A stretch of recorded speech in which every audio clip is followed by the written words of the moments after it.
Ok, on s'est arrêté là. Hein. Oui, Kacher Amar Min Hashamayim Yochichu. Tu veux nous lire? Ok. Kacher Amar Min Hashamayim Yochichu. Lorsqu'ils ont dit que du ciel on pourra prouver cela, c'est encore plus un niveau qui cote le Bet Midrash im Gdushato min at-Tartonim.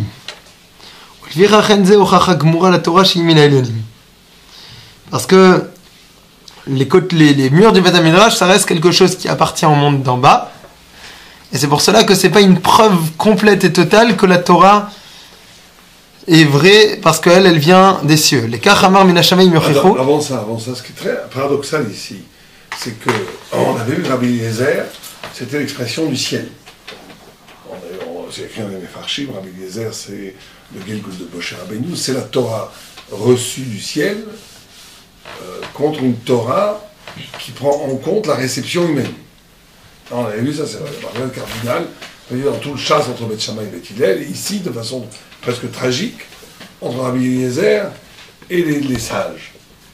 Mais on remarquera quand même quelque chose de curieux, c'est que Rabbi Eliezer a quand même convoqué la matière, les tartonimes, les mondes d'en bas, puisqu'il convoque le monde brut, la pluralité, le murkav, le composé, le pashut, qui est l'eau, la kedusha des murs, et qu'au nom d'une spiritualité de la Torah,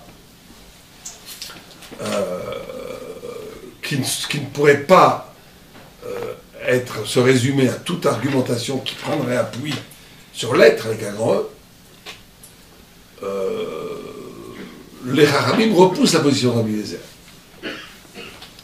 Donc quelque chose de paradoxal, c'est qu'ici on a les Chachamim qui sont pourtant les tenants de faire part à la réception humaine de l'ontologie de la Torah, de l'essence de la Torah, et Rabbi Eliezer qui essaie de garder l'intégrité divine de la Torah. Or, pourtant, dans la discussion, dans le débat, c'est Rabbi Eliezer qui convoque des dimensions extra-toraïques, qui sont le murkav, qui sont l'eau, qui sont les murs.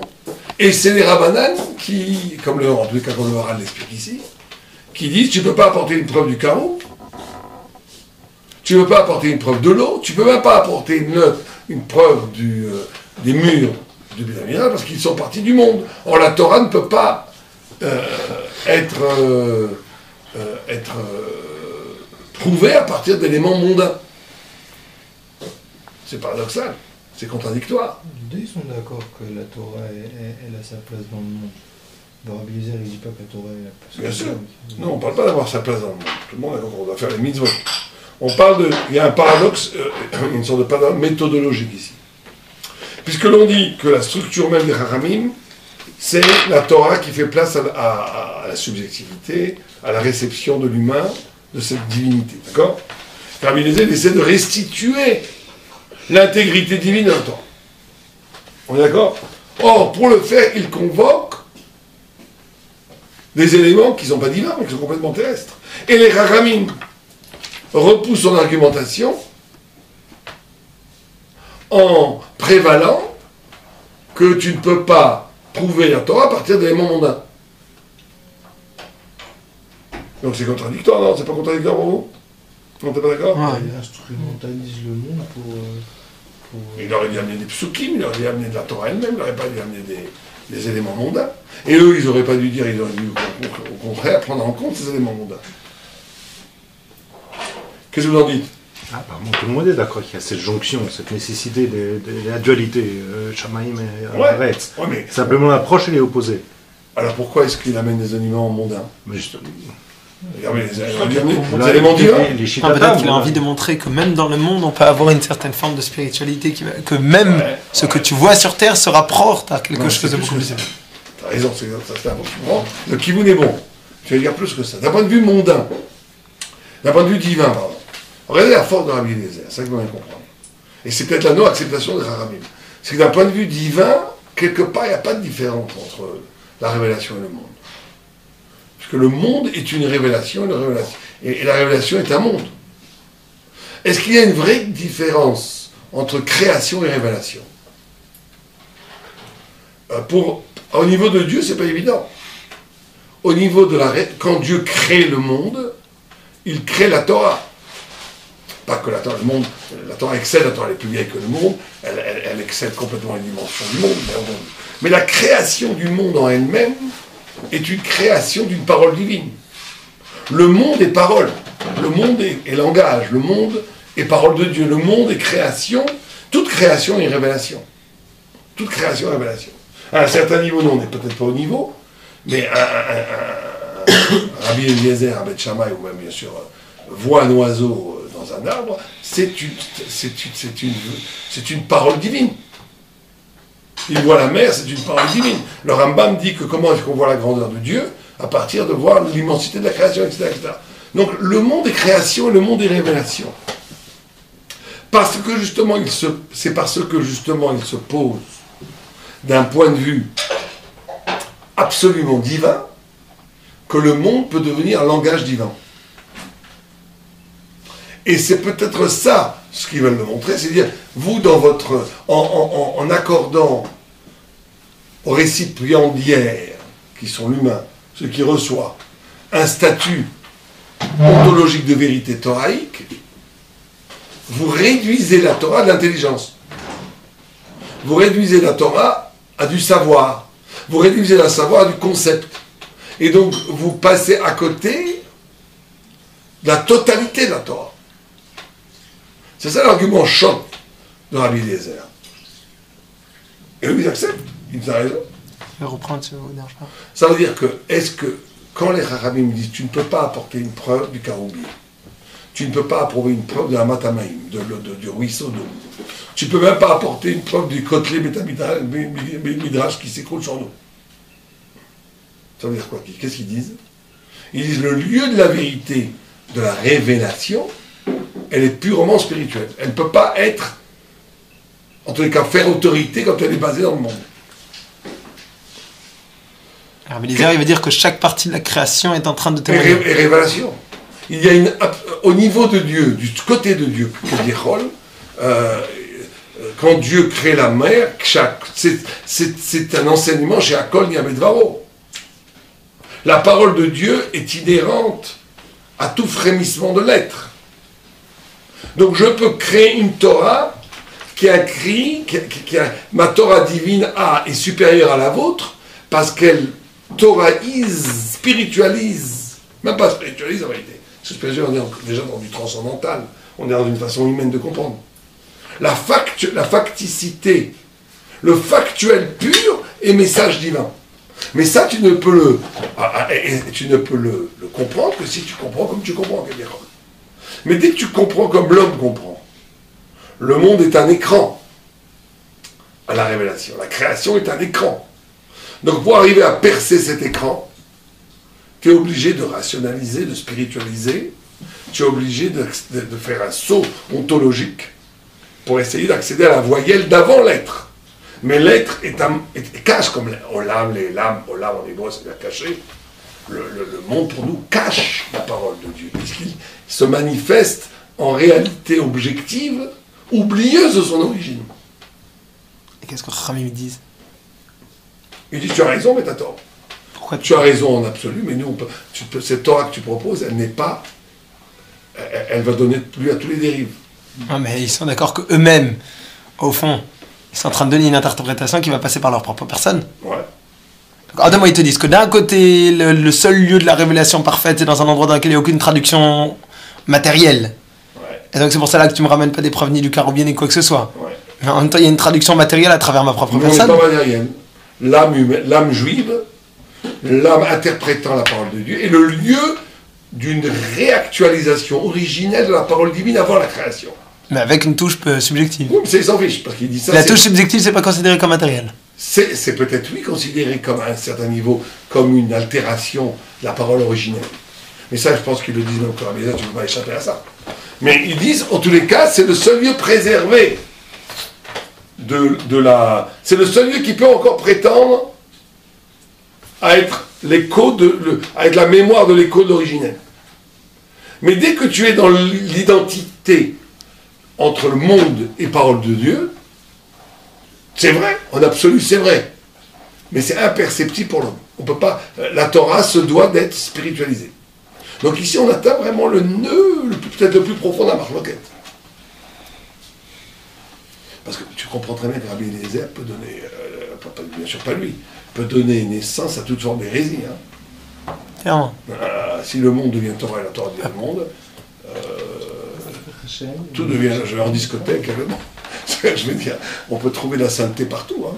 Mais Fachachem, on parle de ça. Ouais, les Fachachem parlent de ça, mais tu regardes les grandes hérésies juives, que je ne veux pas nommer, du 19e siècle, ou du 18e siècle, on va les nommer Shabtai Zvi ou France, c'était que ça.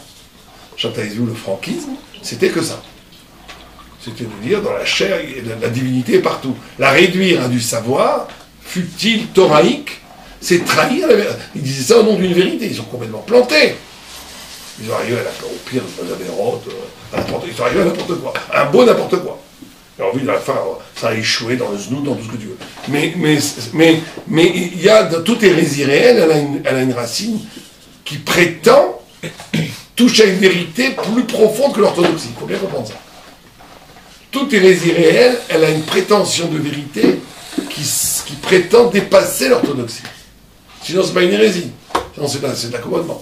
Mais c'est une hérésie. Alors, Chaz Shalom, on ne dit pas du tout que Rabbi Eliezer, Chaz Shalom ici, mais je peux comprendre les Chachamim. En d'autres termes, on est dans une très grande question. Est-ce qu'on peut échapper... Ils l'ont quand même mis en Kherem. Ouais. Pas parce qu'il était hérésie. Parce qu'il n'a pas accepté le principe de majorité. Mais en gros, on est dans la question fondamentale. À savoir, est-ce que le tzimtzum, c'est-à-dire la réduction de la lumière divine originelle, elle affecte les pratiques du savoir de la Torah elle-même. Et vous allez avoir ce genre de marloquet, encore une fois, chez lui, entre les Taïm et les Chassidim. On aura la même, c'est extraordinaire de voir comment toute cette marloquette entre Rabbi Eliezer et les Rabbi, on pourrait presque la reconduire, presque mot à mot, avec la marloquette des grands maîtres chassidiques et des grands maîtres lituaniens. Même de nos jours, les Litaïm, ils ont aussi, ils acceptent cette perception que tout vient, que tout vient du Dieu, que le monde est un miroir de Dieu, un reflet de la parole. Ouais, mais est-ce que tu as raison? Tout le monde accepte ça. Tout le monde accepte ça. Mais est-ce que tu as une pratique du savoir, une pratique de la connaissance qui passe par un lien direct au monde? C'est sûr que le monde il nous dévoile aussi des choses. Des fois, on apprend des choses, on ne les comprend pas forcément. Oh, t'as vu dans les yeshivot qu'on apprend ça? Ouais, c'est pas un travail qui est fait dans les yeshivot, mais bon. On n'apprendra jamais ça dans les yeshivot. Pourquoi? Parce que les yeshivot considèrent que le lieu de la pureté du savoir sera le texte biblique, le texte talmudique, le texte que tu étudies. Alors que tu vois dans les textes chassidiques, une incitation constante, en tous les cas dans le chassidisme primitif, une incitation constante à faire éclater les barrières des quatre arpents de la halakha pour essayer de retrouver Hachem, Dieu, la divinité, la connaissance dans l'être aussi, bien sûr dans le texte mais aussi dans l'être. Et donc on a cette discussion ici. C'est un exemple très ponctuel. Tu prends deux textes, tu prends un texte de Rabbi Nachman de Breslav et un texte de Rabbi de Vologine, de Rabbi Soloveitchik, pardon. Tu prends les deux textes qui parlent de la connaissance. Rabbi Nachman de Breslav te dit même un ignorant, il peut prendre un texte, rien comprendre, et il va faire un assemblage des lettres. Il va le comprendre comme il veut. Ça va sortir des chidushim extraordinaires de vérité. Vient Rav Soloveitchik qui dit toute personne qui confond le savoir avec il y a un très beau texte, un très très beau texte que c'est pas du tout Lequel Rav Soloveitchik? Bon, Rav Soloveitchik, celui qui a fait un peu de très très grand Rav. Rav Chaim disait que c'était son plus génial fils. Plus que le Briskow, le Briskow, c'était des géants. Bon, après on est d'accord, on n'est pas d'accord avec. Bien sûr qu'on n'est pas d'accord avec certaines. C'est pas notre chita, certaines choses que. Bon. Mais il n'en reste pas moins que c'est un immense penseur. Le livre de la halakha, c'est un livre extraordinaire. Mais c'est vrai que c'est exactement le contraire. C'est-à-dire que lui, il te dit la connaissance et des définitions transcendantes, au-delà, comme des savants, Comme le savant, il dit, le savant qui étudie la nature, il ne va pas s'émerveiller sur la beauté de la mer. Il va dépasser l'illusion sensible, empirique de l'être pour arriver au fondement de la connaissance. La connaissance est objectivement au-dessus de l'être. Et l'homme se doit, par un travail promotéen, patient, lent, initiatique, des années, 10 ans, 20 ans, 30 ans, il peut peut-être un jour arriver à comprendre quelque chose. Tu vois, alors que, et donc, un texte comme Rabbi Nachman qui dit qu'un ignorant va lire les textes, faire des combinaisons avec les lettres ou les mots, et trouver des chidushim extraordinaires, c'est de l'hérésie pour Rabbi Soloveitchik. Pour un lituanien, c'est vraiment d'hérésie. C'est n'importe quoi. Pourquoi c'est de l'hérésie? Parce que la connaissance n'est pas là. Elle n'est pas là. Elle n'est pas en toi, elle n'est pas dans l'être, elle n'est pas là. Elle est en haut. Et donc tu dois monter les échelles pour y arriver. Les chassidis, quand tu prends je parle du chassidis primitif, parce qu'après le chassidis c'est beaucoup plus tourné vers c'est beaucoup plus rangé, comme on va dire les deux ont fusionné l'un vers l'autre. Mais il y a une volonté de redécouvrir une parole divine, une fulgurance, une révélation, au-delà même de la révélation textuelle, des textes. Pas parce que Chazé Shalom il voulait abolir les textes, parce qu'il pensait que la création est révélation. Et si la création est révélation, toi-même qui es une création, la révélation peut s'opérer à partir même du lieu de ton ignorance, si tu as une vraie ferveur de la vérité. Position et proposition complètement caduques quand tu es dans une position initiatique du savoir. Donc on va pas dire que c'est la même marloquette.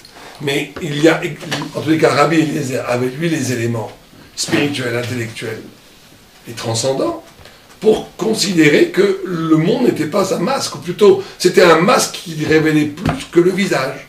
C'est que dans le théâtre Go japonais, le masque est considéré révélé plus que le visage. C'est pour ça qu'ils portent des masques. Considérant que le visage lui-même est un masque. Mais que le masque du masque révèle l'âme. Donc l'Avdil, mais l'Avdil, ça veut dire qu'il y aurait ici le fond de la marloquette. Les Chachamim sont dans une posture de garder l'intégrité d'un savoir qui se doit d'en n'en référer qu'à la Torah. Si ce savoir en réfère au monde, tu tombes ou dans l'hérésie ou dans le masque, et le masque n'est pas susceptible de révéler le visage. Mais ça, c'est vrai parce que justement, l'acceptation que la réception de la Torah fait partie de la Torah sous-tend une idée initiatique du savoir. Ça veut dire que le savoir demande une initiation énorme. Alors que chez Rabbi Eliezer, paradoxalement, qui pourtant prétend réintroduire une Torah plus forte, plus originelle, plus authentiquement similaire à la lumière divine originelle, prend le risque d'une réception brutale, pas brutale dans son brutal, brute on va dire, de la création comme révélation. Et donc là, on en est au bout de cette discussion. Ils n'ont pas accepté.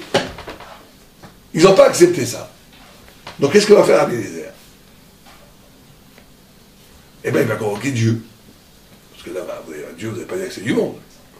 Puisque vous ne voulez pas voir l'actualisation de la révélation dans la création, eh bien, messieurs, nous allons vous amener la révélation elle-même. C'est ça. Un problème, parce qu'après, comment ils peuvent bloquer ça? On va voir comment ils peuvent bloquer. Pour le moment, on en est là. On en est où à un moment donné, Rabbi Eliezer comprend que les Chachamim ne veulent pas d'une modalité de révélation de la vérité à partir d'une création vécue comme révélation, et qu'ils veulent une modalité de vérité qui reste intellectuelle, donc qui correspond à la spiritualité de la Torah, dans sa pureté non mondaine. Donc il apporte, par définition, ce qu'il y a le plus moins mondain possible au monde, ce qu'il y a le plus pur, le plus originel, le plus toraïque, c'est la parole de Dieu. Et sur ça, ils sont d'accord. On va voir. Non. Sur ça, ils n'ont pas le choix de ne pas être d'accord. Bah, tu vas voir Ah oui. Vu que... Tu vas voir que oui, on va dire que non. Ils vont dire que la révélation, probablement la véritable révélation, est celle que Dieu a décidé que maintenant elle sera en fonction de ce que je comprends. D'accord. Parce qu'on dit l'obé shamaïm, c'est ça, c'est l'obé shamaïmi. Alors on va voir. Vas-y. Mais ce point est important là. Ça c'est un point crucial de la discussion. Alors, Reprends les Kenamar, les Kahamar. les Kachamar, Mina Shamaim yochichu à la Torah chez Mina Non, c'est là, Shamaim. reprends au début. כאשר אמר מן השמיים יוכיחו בדבר זה בוודאי עוד יותר מעלה. כי כותלי בית המדרש עם קדושתו מן התחתונים, ולפיכך אין זה הוכחה גמורה לתורה שהיא מן העליונים. Donc c'est ce qu'on vient d'expliquer. Rabbi Eliezer prend acte du refus d'une preuve par les tartonimes, par les mondes inférieurs. כך Puisque אמר, la Torah fait partie des mondes supérieurs. Donc d'accord, vous ne voulez pas accepter le supérieur qu'il y a dans l'inférieur, on laisse tomber. Donc alors, donc il est obligé de passer à la prochaine étape, les כך אמר מן השמיים יוכיחו על התורה שהיא מן השמיים. C'est-à-dire qu'il y aura une preuve de la révélation elle-même pour la Torah qui elle-même est origine de la révélation. Donc si vous ne voulez pas que la terre décrypte le ciel, c'est le ciel qui va décrypter le ciel. Et donc là, vous ne pouvez rien faire. Là, vous êtes bloqué. ואז יצא בת קול ואמרה מה לכם אצל רבי אליעזר וכולי. Qu'est-ce qu'elle a dit exactement la בת קול? מה לכם אצל רבי אליעזר שההלכה